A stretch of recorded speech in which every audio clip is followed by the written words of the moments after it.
नमस्कार, आप देख रहे हैं न्यूज 24। आपके साथ मैं हूं अभिलाषा पाठक। बड़ी खबर, पाकिस्तान की धरती से फिर भारत के खिलाफ साजिश रची जा रही है। खबर है कि रावलपिंडी में आतंकी संगठन जैश ए मोहम्मद और पाकिस्तानी खुफिया एजेंसी ISI के बीच एक खुफिया बैठक हुई है। बैठक में भारत पर आतंकी हमले करने को लेकर प्लानिंग की गई। इस बैठक के बाद आतंकी शकील को भारत भेजा जा चुका है। शकील 2016 में पठानकोट एयरबेस पर हमला करने वाले आतंकियों के साथ इसने ट्रेनिंग ली थी। इस बैठक की जानकारी मिलने के बाद भारतीय खुफिया एजेंसियां अलर्ट पर हैं।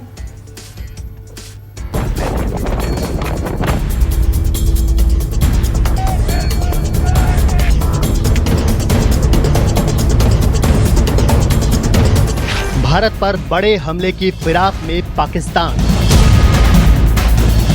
भारत के खिलाफ ISI और जैश की बड़ी साजिश।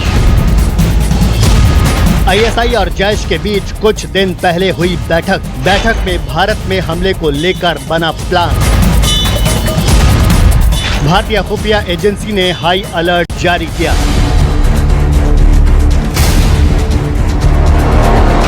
अभी दिल्ली में गिरफ्तार आईसिस के आतंकी अबू यूसुफ से पूछताछ चल ही रही है कि इस बीच एक और बड़ी खबर पाकिस्तान से आ रही है। भारत पर हमले को लेकर पाकिस्तानी खुफिया एजेंसी ISI और जैश ए मोहम्मद ने एक साथ बैठक की है। बैठक में भारत पर हमले को लेकर प्लान बनाने की बात सामने आई है। दोनों के बीच इस बैठक के बाद भारतीय खुफिया एजेंसी ने हाई अलर्ट जारी किया है। ISI के 2 सीनियर अधिकारियों ने आतंकी मसूद अजहर के भाई से मुलाकात की है। मुलाकात में क्या बातचीत हुई, इसके बारे में खुलासा नहीं हुआ है। खुफिया एजेंसी के मुताबिक 2019 में पुलवामा अटैक से पहले भी दोनों के बीच इसी तरह की बैठक हुई थी। इस बैठक के बाद भी एजेंसी ने अलर्ट जारी किया था। 20 अगस्त को पाकिस्तान के रावलपिंडी में दोबारा से जैश ए मोहम्मद और ISI के अधिकारियों के बीच एक बैठक हुई है, जिसमें दोबारा से कश्मीर घाटी के अंदर पुलवामा जैसे हमले करने की साजिश रची गई है और उसको लेकर लगातार जैश ए मोहम्मद प्लानिंग करता आ रहा है और अब इस हमले को अंजाम देने के लिए जैश ए मोहम्मद ने अपनी गतिविधियां तेज कर दी है। ISI की यह बैठक 20 अगस्त को रावलपिंडी में हुई। बैठक में मसूद अजहर के 2 भाई अब्दुल रऊफ और मौलाना अम्मार शामिल हुए, क्योंकि मसूद अजहर गंभीर रूप से बीमार है और अस्पताल में भर्ती है। आतंकियों की इस बैठक में जैश के 2 और आतंकी मुफ्ती असगर खान कश्मीरी और कारी जरार भी शामिल थे। आतंकियों की इस बैठक की खबर हासिल करने के बाद से ही खुफिया एजेंसी चौकन्नी हो गई हैं। तो पाकिस्तान में आतंकी ऑर्गेनाइजेशन हैं, लश्कर-ए-तैयबा, हिजबुल मुजाहिदीन और दर्जनों और हैं। वो उनके आका जो हमारे कश्मीर में हैं, जैसे हुरियात वाले थे और सपोर्टर्स थे, और ISI, इनकी आपस में सांठगांठ आज से नहीं है, मुद्दत से चली आ रही है और चलती रहेगी। कश्मीर के आतंकवादी संगठन जैश ए मोहम्मद का सरगना मौलाना मसूद अजहर है, लेकिन इस आतंकवादी को अपने गुनाहों की सजा ईश्वर से मिल रही है। वो रीढ़ की बीमारी का शिकार होकर बिस्तर पर पड़ा हुआ है, लेकिन आतंकवादियों ने अपने सरगना के हालात से भी किसी तरह का सबक नहीं लिया और बेगुनाहों का खून बहाने के लिए बेताब हो रहे हैं। अजहर के बाद उसकी कुर्सी उसके भाई रऊफ ने संभाली है। वो भारत में आतंकी कार्रवाई करने के लिए बेताब है, क्योंकि सुरक्षा बलों ने कश्मीर में जैश ए मोहम्मद की कमर तोड़ कर रख दी है। जानकारी के मुताबिक आतंकवादियों की इस बैठक से पहले भी भारत को दहलाने की कुछ और साजिशें भी सामने आई हैं। खुफिया विभाग ने जानकारी दी है कि आतंकवादी किसी बड़े हमले की फिराक में हैं। वो बड़े नेताओं को निशाना बना सकते हैं। इसके लिए आतंकवादी स्थानीय आपराधिक गिरोहों से संपर्क कर रहे हैं, क्योंकि आतंकवादियों के स्थानीय स्लीपर सेल को सुरक्षा बलों ने समाप्त कर दिया है। इसलिए ये आतंकवादी अपने खूनी इरादों की पूर्ति के लिए अपराधियों का सहारा लेने की फिराक में हैं।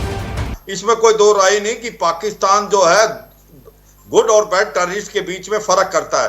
गुड टेररिस्ट उनको बोलता है जो कि भारत के अगेंस्ट भेजता है, जैसे मोहम्मद, लश्कर-ए-तौबा, हिजबुल मुजाहिदीन, उनके ऊपर कोई एक्शन नहीं लेता। देश को दहलाने की आतंकवादियों की साजिश का खुलासा इस बात से भी हो रहा है कि दिल्ली पुलिस ने 4 दिन पहले आतंकी संगठन ISIS के आतंकी अबू यूसुफ खान को पकड़ने में सफलता हासिल की थी। वो अकेले हमला करने की फिराक में था। वो किसी बड़े नेता को निशाना बनाना चाहता था। यूसुफ बाइक पर विस्फोटक लेकर दिल्ली में बम धमाका करने की साजिश रच रहा था। पुलिस ने उसके पास से 15 किलो IED और 2 कुकर बम भी बरामद किए थे।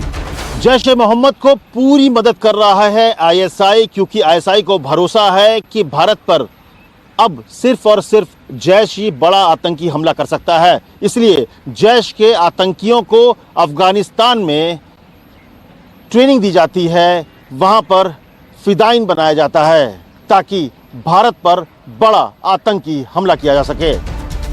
आसिफ सुहाब के साथ ब्यूरो रिपोर्ट, न्यूज़ 24। और इस खबर पे कुछ ताज़ा अपडेट लेंगे। दिल्ली से मेरे सहयोगी अमित कुमार जुड़ रहे हैं, हमारे साथ आसिफ जुड़ रहे हैं श्रीनगर से, और दो डिफेंस एक्सपर्ट्स हमारे साथ जुड़ रहे हैं। संजय सोई हैं हमारे साथ और गुरमीत सिंह हैं। सबसे पहले अमित, मैं आपके पास आना चाहूंगी। इनपुट्स जो हैं वो इंटेलिजेंस के पास क्या है? रिपोर्ट में हमने बताया है कि किस तरह की साजिश रचने में पाकिस्तान लगा हुआ है, और खास बात यह कि पुलवामा से पहले भी इसी तरह की साजिश रची गई थी। क्या इनपुट्स हैं हमारे पास अमित? आसिफ, आपके पास आना चाहेंगे। कई नाम बहुत ही डोमिनेंटली सामने आ रहे हैं जो एनआईए के चार्जशीट में भी हैं, चाहे हम मसूद अजहर के दोनों भाइयों की बात करें, अम्मार की, शकील का नाम सामने आ रहा है। इन आतंकियों के बारे में क्या ज़्यादा डिटेलिंग मिल रही है हमें? किस तरह से एक्टिव है ये आतंकी साजिश को अंजाम देने के लिए? अब्दुल असगर जो है वो इस समय जैश ए मोहम्मद की कमान संभाले हुए हैं। जिस प्रकार से जैश ए मोहम्मद का सरगना मसूद अजहर बीमार पड़ा हुआ है पिछले काफी अच्छे समय से, तभी से अब्दुल असगर ने जैश ए मोहम्मद की कमान संभाल ली है। और पिछले बार जो 2019 फरवरी में हमला हुआ था उसमें भी मुख्य रूप से उसका पूरा हाथ था, उसी ने वो प्लानिंग सारी की थी और उसके बाद उसे हमले को अंजाम तक पहुंचाया गया। उसके बाद जो दूसरा अम्मार है उसे बताया जा रहा है कि वो इस समय ऑपरेशनल चीफ वहां पर पाकिस्तान में बनाया गया है जैश ए मोहम्मद का। वहां पे जितनी भी एक्टिविटीज होती है उसको किस तरह से सड़क पर उतारना है, उसको किस तरह से हमलूम की शक्ल देनी है, उसकी सारी जिम्मेदारी जो है अम्मार जो मसूद अजहर का दूसरा भाई है उस पर रखी गई है। उसके बाद जो कश्मीरी और दूसरे जिनके नाम सामने आ रहे हैं वो मिलिटेंटों को ट्रेनिंग देने के अलावा उन्हें जो पाकिस्तान में मिलिटेंट कैंप्स के लॉन्चिंग पैड्स बने हुए हैं नियंत्रण रेखा से सटे इलाकों में, वहां तक पहुंचाना है। उसके बाद कश्मीर घाटी या जम्मू के इलाके में घुसपैठ कराने का काम उन पे जिम्मेदारी रखी गई है। सभी लेकिन ये नापाक हरकतें कभी भी सफल नहीं होंगी इनकी। अमित हमारे साथ जुड़े हुए हैं। अमित, इंटेलिजेंस की तरफ से क्या इनपुट्स मिल रहे हैं? जैसा कि आपकी रिपोर्ट में भी हमने देखा कि जैश और आईएसआई बहुत ही करीबी से मिलकर स्ट्रैटेजिकली काम कर रही है। देखिए, पहली बात तो यह है कि पहले अगर आप देखिए तो कश्मीर में जो आतंकी हमले की जिम्मेदारी थी मुख्य रूप से लश्कर तैयबा और हिजबुल संभाल रहा था, लेकिन पिछले कुछ दिनों से ये जो ऑर्गेनाइजेशंस हैं ये एक तरह से फेल होते जा रही है। और अगर आप पिछले 4-5 साल में देखें, चाहे पठानकोट हो, पुलवामा हो या उरी हो, जो भी बड़े आतंकी हमले हुए हैं वो सभी के सभी जैश ए मोहम्मद ने किया है। तो जैश ए मोहम्मद ने एक अपना एक विश्वास बनाया हुआ है और आईएसआई आज की डेट में उन्हें पूरा समर्थन दे रही है। और न सिर्फ समर्थन दे रही है बल्कि वहां के जो लड़ाके हैं, आतंकी है, उन्हें अफगानिस्तान भेजकर ट्रेनिंग दी जा रही है ताकि फिदाइन बनाया जाए। लेकिन सबसे महत्वपूर्ण चीज है कि अभी 3 लोग के बारे में खुफिया एजेंसियों से जानकारी मिली थी कि 3 पाकिस्तानी हैं जो भारत में घुसे हैं। उसमें से एक शकील भी है जो कि 2016 में जब पुलवामा में हमला हुआ था तो उस समय पठानकोट एयरबेस पे जब हमला हुआ था, आतंकी हमला, तो उसके साथ जो ट्रेनिंग किया था वो शकील ने उस समय ट्रेनिंग की थी। तो शकील को यहां भेजा गया है। इसका मतलब साफ है कि एक बड़ी रणनीति है, बड़ी साजिश है भारत के खिलाफ और बड़े हमले की तैयारी है। और इससे पहले भी, न सिर्फ पठानकोट हमले से पहले भी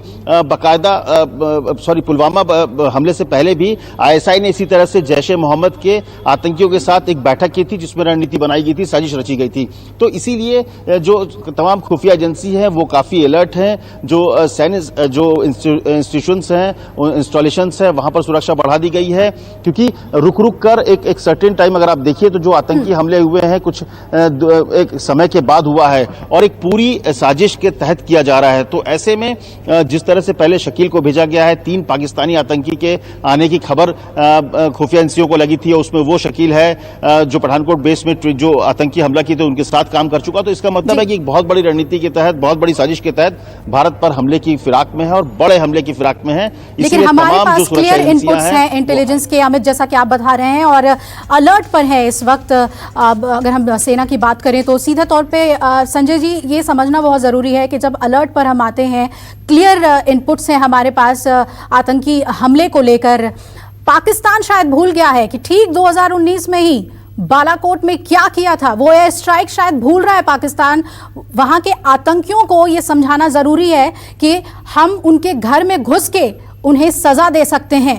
ये आतंकी किस तरह से अब नए साजिश में जुट गए हैं, किस तरह की तैयारी भारत की अभी होगी, जब अलर्ट पे होंगे सैनिकों की तरफ से क्या तैयारी होगी, ये आपसे समझना चाहेंगे हम। बिल्कुल, पहले तो एक छोटा सा एक बैकग्राउंड और देना चाहूंगा इससे पहले कि जैसा अभी हम कितना दोगलापन नजर आता है। 18 अगस्त को एक लेटर निकलता है जहां 88 टेररिस्ट ऑर्गेनाइजेशंस को बैन करते हैं और 20 अगस्त को मीटिंग होती है। तो एक दुनिया को किस प्रकार से बेवकूफ बनाने की कोशिश कर रही है। एक तो ये बात मैंने सोचा कि इस चीज को सामने लाऊं कि दुनिया को ये समझना चाहिए पाकिस्तान का झूठापन, दोगलापन, खोखलापन। FATF की मीटिंग को मद्देनजर रखते हुए वो किया और दूसरी तरफ भारत पर हमले की तैयारी हो रही है। सेना पूरी तरह से अलर्ट है, जिस तरह से इंटेलिजेंस से खबर आ रही है।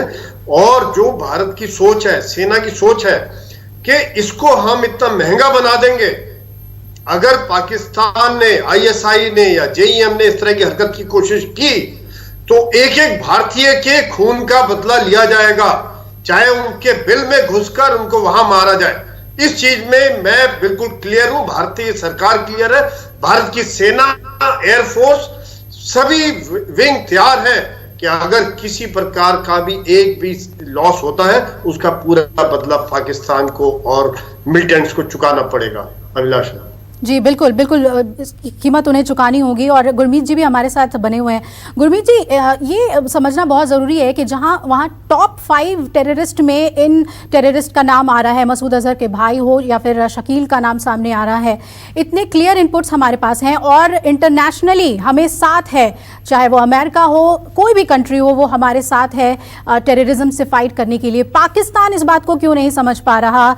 उसे IATF से अब ग्रे लिस्ट से ब्लैक लिस्ट में जाने का डर भी सता रहा है। तो पाकिस्तान को ये क्लियर इंडिकेशन क्यों नहीं मिल रहा कि हिंदुस्तान के खिलाफ आप आंख उठा के नहीं देख सकते? आपने बिल्कुल ठीक कहा है। जो पाकिस्तान है वो टेररिज्म का सेंटर ऑफ ग्रेविटी है। पाकिस्तान आर्मी, ISI और टेररिस्ट ग्रुप पिछले 30 साल से इसी ही रास्ते पे चले हुए हैं जिसपे प्रॉक्सी, झूठ और टेररिज्म है। और ये जो आपने इनपुट बताई है ये बिल्कुल ठीक है। और हमारे लिए सबसे जरूरी बात है, अगर आप जिन टेररिस्ट ने अटेंड किया है इस मीटिंग को ISI के टॉप ऑफिशियल के साथ में, अगर उसको बारीकी से देखें तो ये पता लगता है ये ऑपरेशनल कमांडर भी है, इसके अंदर एक लॉन्च कमांडर भी है और कश्मीर के अंदर और भारत के बाकी जगह के अंदर में ये टेररिस्ट एक्टिविटी करने की ताक में है। इसलिए हमारे ऊपर में ये चुनौती है।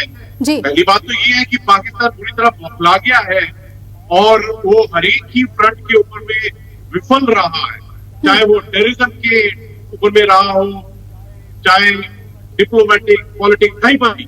जो कश्मीर के अंदर में ऑल आउट ऑपरेशन चल रहे हैं, जिस प्रकार से उन्होंने इस साल के अंदर में 26 टेररिस्ट लीडर और 150 से ज्यादा टेररिस्ट को मारा है, जिस प्रकार पिछले ही कुछ दिन के अंदर में एक दिल्ली के अंदर में ATS ने बहुत अच्छा काम किया है, जिसके अंदर में IS के टेररिस्ट को पकड़ा है।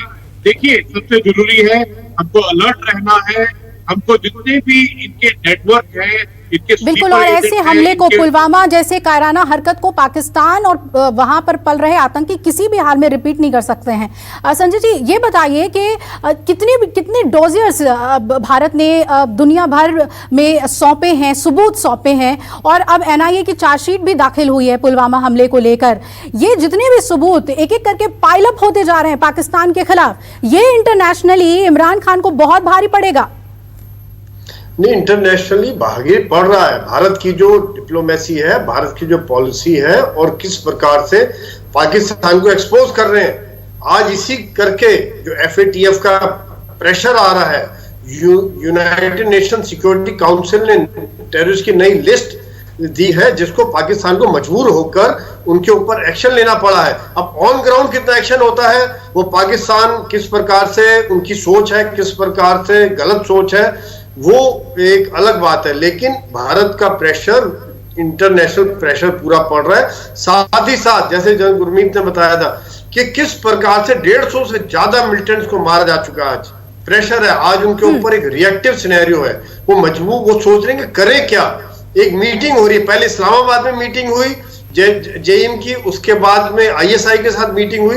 वो अभी एक तरह से परेशान है, सोच रहे हैं कि किस प्रकार से इस स्थिति से उभरा जाए। जिस प्रकार से भारतीय सेना ने ऑफेंसिव एक्शन किया हुआ है, साथ ही साथ डिप्लोमेटिक फ्रंट पर, इंटरनेशनल लेवल पर हम लोग ऑफेंसिव पर हैं आज पाकिस्तान और मिलिटेंट के खिलाफ। अभिलाषा जी बिल्कुल, और अमित हमारे साथ लगातार जुड़े हुए हैं। अमित, अगर हम एनआईए के चार्जशीट की बात कर लें, वो अपने आप में एक बहुत बड़ा सबूत होगा। एक डोजियर जब सौंपा जाएगा इंटरनेशनली हर प्लेटफॉर्म पे, और खास तौर पर एफएटीएफ में, जहां ग्रे लिस्ट से ब्लैक लिस्ट में जाने की कगार पर पाकिस्तान पहुंच गया है, ये सब कुछ बहुत महंगा पड़ने वाला है पाकिस्तान को। देखिए, मुझे लगता है कोई एक चार्जशीट या फिर कोई एक सबूत क्या, पाकिस्तान को बार बार ये चीजें बताई गई है, चाहे मुंबई में बम धमाका हो या कसाब जब पकड़ा गया था इसके बाद से लेकर हर हमले में किस तरह से पाकिस्तान का हाथ है, ये खुले तौर पर दिखता है और उसके सबूत भी दिए जाते हैं, और जिसको बार बार झुटलाता है। जिंदगी भर वो दाऊद को लेकर झुटलाता रहा, लेकिन जब अपनी गर्दन फंसती दिखी फाटा में, उसको लगा कि ब्लैकलिस्ट हो जाएगा, तो उसने अपने आप तमाम आतंकियों का नाम दे दिया। तो देखिए, पाकिस्तान पर बहुत ज्यादा फर्क नहीं पड़ने वाला है। वो अंतर्राष्ट्रीय दबाव, उसको साथ चाइना आज खड़ा हो गया। आज आप देखिए, जैसे अमेरिका धीरे धीरे उससे दूर होता जा रहा है, वो चाइना के ज्यादा नजदीक पहुंचता जा रहा है। तो उसको ऐसे लोग भी मददगार मिल जाते हैं, क्योंकि उनको भारत का विरोध करना है, भारत से चाइना के अपनी लड़ाई है, तो उस वजह से वो पाकिस्तान को सपोर्ट कर रहा है। तो पाकिस्तान के साथ दिक्कत यही है कि वहां की जो पूरी फोर्स है, जो अगर आप देखिए वहां पर जो करोड़ों रुपए खर्च होते हैं फोर्स पे, वो सिर्फ भारत के नाम पर खर्च होते हैं। भारत के नाम पर, जिहाद चलाने के नाम पर वहां पैसे लिए जाते हैं। तो वहां की इकोनॉमी अगर देखिए भले ही माइनस पे चली गई हो, लेकिन वहां का जो एक सेना का जो इकोनॉमी है वो लगातार बढ़ रहा है, क्योंकि उसको भारत विरोधी दिखाना है। आईएसआई का वजूद ही भारत विरोध के नाम पर है। तो वहां की मजबूरी है, तो तमाम सबूत आप देते रहिए। पाकिस्तान बार बार क्या, हर बार हर मोर्चे पर बेनकाब हो रहा है। इमरान खान जैसे लगा था कि क्रिकेटर हैं, क्रिकेट में एक सद्भावना वाली बात होती है, सबको साथ लेके, तो ये बड़ी उम्मीद जगी थी कि शायद इमरान खान कुछ नए करेंगे, लेकिन इमरान खान भी उसी राह पर चल रहे हैं जहां पर लोग बेशर्मी के साथ अपनी बात को छिपाते हैं। खुलेआम पाकिस्तान का हाथ दिखता है। बैठक हो रही है, बैठक के बाद रणनीति बनती है, साजिश रची जाती है, भारत में आतंकी हमला होता है, लेकिन कोई फर्क नहीं पड़ता। इसलिए बहुत ज्यादा उनको आदत पड़ गई है। हाँ, इतना है, भारत अपनी तरफ से जब भी मौका पड़ता है पाकिस्तान को बेनकाब करेगा। डोजियर एक बार नहीं, दो बार नहीं, कई बार टॉप 20 टेररिस्ट के डोजियर दिए जा चुके हैं, हर मौके पर दिया जा चुका है। तो भारत की तरफ से उन्हें हर मोर्चे पर बेनकाब किया जाएगा, और सरकार उनको जवाब देगी, उनके घर में घुसकर जवाब देगी, चाहे बालाकोट हो या फिर जिस तरह से पीओके में हमला किया था। बिल्कुल अमित, आसिफ आपके पास भी आना चाहेंगे, क्योंकि हाई अलर्ट पर हैं हम इस वक्त। जो सेंसिटिव एरियाज हैं या फिर वो इलाके जहां से घुसपैठ की सबसे ज्यादा संभावनाएं होती हैं, क्या खबरें हैं, इनपुट्स हैं, किस तरह की मुस्तैद तैयारी देखने को मिल रही है सुरक्षा कर्मियों की तरफ से, सेना की तरफ से? देखिए, जो ये जैश ए मोहम्मद से जुड़ा हुआ हाई अलर्ट आया है एजेंसीज की तरफ से, इसे सेना, पुलिस और जितने भी सुरक्षा एजेंसीज है सबको इसकी खबर दे दी गई है। और पहले से ही जिस प्रकार से दिल्ली के इलाके में आया था कि ड्रोन बम का इस्तेमाल कर सकते हैं मिलिटेंट्स या पाकिस्तानी फोर्सेज वहां पर हमले के लिए, वहां पहले से ही इंटरनेशनल बॉर्डर से लेकर नियंत्रण रेखा के इलाके तक वहां पुलिस, बीएसएफ और सेना को अलर्ट कर दिया गया था। और कश्मीर घाटी में लगातार, क्योंकि इस साल पिछले 2 महीनों से युद्धविराम उल्लंघन में तेजी देखी जा रही थी, उसकी आड़ में लगातार मिलिटेंटों को कश्मीर घाटी के अंदर घुसपैठ कराने की कोशिश की जा रही थी। और इस तरह का भी बीच में अलर्ट आया था कि एक जैश ए मोहम्मद के करीब 12 मिलिटेंटों को कश्मीर घाटी में घुसपैठ कराने के लिए बैट का एक पूरा स्क्वाड बनाया गया है, जिन्होंने एलओसी के इलाके में यहाँ उत्तरी कश्मीर में अपनी गतिविधियां तेज कर दी थी। पीर पंजाल, जो जम्मू का इलाका राजौरी पूंछ का पड़ता है, वहां पर भी उन्होंने गतिविधियां तेज कर दी थी। लेकिन इस सबसे निपटने के लिए सेना स्तर के पूरे एलओसी के इलाके में कश्मीर घाटी से लेकर पीर पंजाल के पूरे इलाके तक, और न केवल पेट्रोलिंग और जो सर्वेलेंस सेना की है वो बढ़ा दी गई है, बल्कि जो watch towers, bunkers, drone, aerial survey, यानी कि सर्वेलेंस जो है वो बड़े पैमाने पर बढ़ा दी गई है और सर्च ऑपरेशंस पर भी खास ध्यान दिया जा रहा है, अलर्ट है इस वक्त। गुरमीत जी, अब अगर हम बात कर लें अपनी ताकत की, तो जिस देश के पास राफेल जैसे लड़ाकू विमानों की ताकत है, एयर स्ट्राइक हमने जो किया उसमें ध्वस्त किया पाकिस्तान के इरादे को, और वो बेहतर तरीके से इस बात को समझते हैं जब अभिमन्यु को बिल्कुल हमारे देश में पहुंचाते हैं बाइज्जत। ये तमाम बातें अगर 2019 की हम याद कर लें तो इतनी किरकिरी के बाद भी पाकिस्तान सरकार कुछ सीख नहीं पा रही है। उनकी जमीन पे आतंकवाद फल रहा है, फूल रहा है, और फिर वैसी साजिश, कुछ कहने को नहीं है अब इमरान खान के पास। गुरमीत जी, पाकिस्तान गलतियों पे गलती करता जा रहा है, उसको हर तरफ से बिल्कुल क्लियर संकेत आ रहे हैं कि वो दलदल में फंस चुका है, ना केवल चाइना के प्रॉक्सी में, लेकिन diplomatic front, economy front, internal governance, हर एक के दलदल में बुरी तरह फंस गया है। उसको 5 अगस्त 2019 को एक बहुत अच्छा मौका था कि उसने जो पिछले 30 साल के ऊपर में टेररिज्म, झूठ और प्रॉक्सी का रास्ता था उसको छोड़ देता। लगता है कि जिस प्रकार से वो गलतियां कर रहे हैं वो दिन दूर नहीं है कि जिस दिन पीओके गिलगिट बाल्टिस्तान के साथ में उसके ऊपर में उसकी टेररिज्म की गलतियों का भी, देखिए अभी तो जो भारत का ट्रेंड है बिल्कुल अलग है। जिस प्रकार से भारत हार्ड डिसीजन लेता है, रिजॉल्व से काम करता है, नेशनल विल को एक्सप्रेस करता है, अभी तो बात है प्रीएम्प्टिव की, प्रोएक्टिव की और एक्शन की। देखिए ये जो आपने बताया है कि हमारे लिए ये एक चुनौती है और चैलेंज है कि ये पाकिस्तान ये जो 30 साल से रास्ता पकड़ा हुआ है, इससे किस प्रकार इसका स्ट्रेटेजिक रिवर्सल किया जाए, और वो दिन दूर नहीं है जिस दिन एक बड़ा एक्शन होगा और पाकिस्तान को खुद ही ये रास्ता छोड़ना पड़ेगा। ये मौका है पाकिस्तान के पास में, लेकिन पाकिस्तान है गलतियां करता जा रहा है। लेकिन एक बात पक्की है कि जो हमारा इंटेलिजेंस है, जो हमारा काउंटर इन्फिल्ट्रेशन का ग्रेड है, जो काउंटर टेररिज्म का काम करने का ढंग है, जो हमारा कॉम्बैट एक्सपीरियंस है काउंटर टेररिज्म के अंदर में, वो दुनिया में सबसे अच्छा है। और इस समय जब चुनौतियां बहुत हैं, जो चुनौती ईस्ट लद्दाख में है, जो चुनौती प्रधानमंत्री जी ने इतना बाखूब से बोला, जो विस्तारवाद की चुनौती और जो आतंकवाद की है, इन दोनों को ही समाप्त करना पड़ेगा। बिल्कुल गुरमीत जी, बहुत बहुत शुक्रिया आपका हमारे साथ जुड़ने के लिए। संजय सोई हमारे साथ थे और अमित कुमार और आसिफ, आपका भी शुक्रिया ज़रूरी इनपुट्स हमें देने के लिए। नमस्कार, मैं हूं मानक गुप्ता। अगर आपको हमारा ये वीडियो पसंद आया हो तो इसे लाइक और शेयर जरूर करें, और हाँ, हमें सब्सक्राइब और फॉलो करना ना भूलें ताकि आप देश और दुनिया की कोई खबर मिस ना करें। तो जुड़े रहिए हमारे साथ और देखते रहिए News 24।